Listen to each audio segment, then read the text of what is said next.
櫻花如期盛開，綻放出一片粉紅色嘅海洋，好似少女嘅笑面，清新又嫵媚。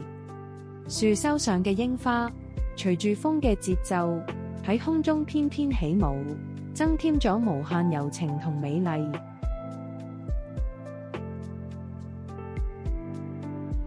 喺呢片櫻花樹下，空氣裡面彌漫住淡淡嘅花香，覺得初戀嘅氣息撲面而來。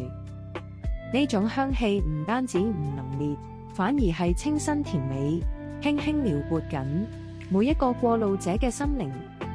櫻花有唔同顏色，由淺粉到深粉，甚至帶有淡淡嘅白色。呢啲顏色交織喺一齊，形成咗一幅生動嘅畫卷。每一朵花瓣好似絲綢一樣咁柔滑，令人好想伸手去摸下。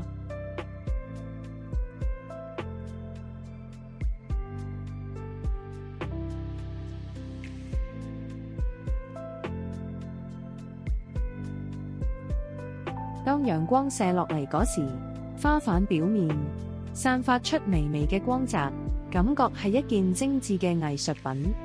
盛開嘅櫻花唔只係自然嘅美麗展現，更加係啲人心靈嘅寄託，對生命嘅讚美，俾人期待下一次嘅盛開，期待生活中更多美麗嘅瞬間，對美好時光嘅無限追憶。